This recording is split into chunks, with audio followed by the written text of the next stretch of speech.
super, c'est qu'on va vraiment pouvoir admirer de plus près tout ce que je viens de vous raconter au niveau des remplaces du fenêtre. On a la petite tourelle en encorbellement que d'Auvergne a rajouté un petit peu à sa manière. On peut également admirer les très jolies fenêtres à meneaux et croisés. Et de même, cette tour là sur le côté, c'est d'Auvergne qu'on a rajouté, il en a profité quand le donjon a été détruit. Toujours la même histoire, d'Auvergne rajoute des petits éléments de décor au niveau de la corniche, et puis les pinacles caractéristiques des fenêtres gothiques, il les rénovera entièrement.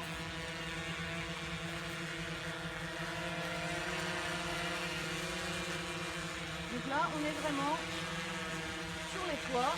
Donc les toits ont été entièrement refaits lors des travaux de restructuration, là, des gros travaux qu'il y a eu sur le château en 2012. C'est de l'ardoise d'Angers. Étant donné que c'est un bâtiment historique, c'est les derniers bâtiments qui peuvent encore être rénovés en ardoise d'Angers. Et là, on va commencer à monter au-dessus et vraiment prendre de la hauteur. Donc là, quand je vous dis que c'est vraiment un L avec cette tour d'escalier, on le constate vraiment. Les trois tours du côté ouest et puis les bords de l'Indre qui sont vraiment juste derrière.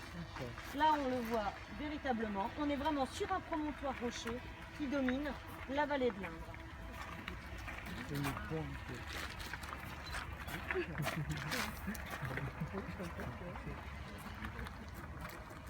Donc le rempart, il y avait un rempart quand même, je vous en ai pas encore parlé mais c'est volontaire, on en parlera tout à l'heure. Il y avait quand même un rempart au pied du château pour se protéger un petit peu plus quand même du côté Indre.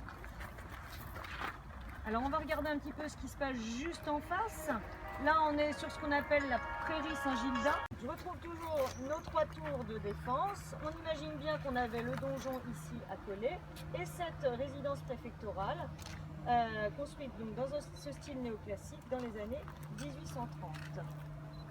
Avez-vous des questions déjà, des précisions, des choses que vous souhaiteriez revoir plus particulièrement? Alors moi je vous propose maintenant d'essayer de comprendre. Alors on le fera sûrement pas sur le premier vol, mais on fera un deuxième vol parce que les batteries...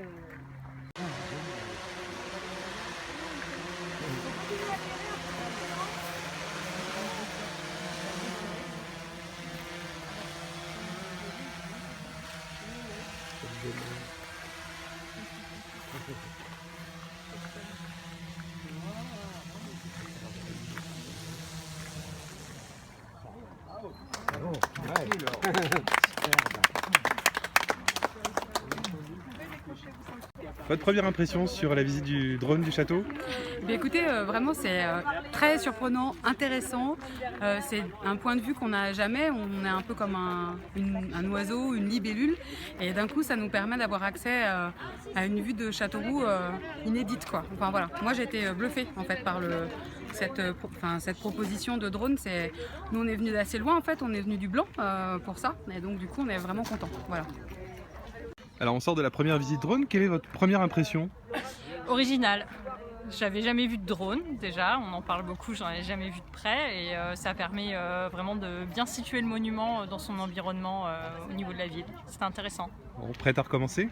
Oui, ouais, j'aimerais bien faire le couvent des Cordeliers. Pourquoi?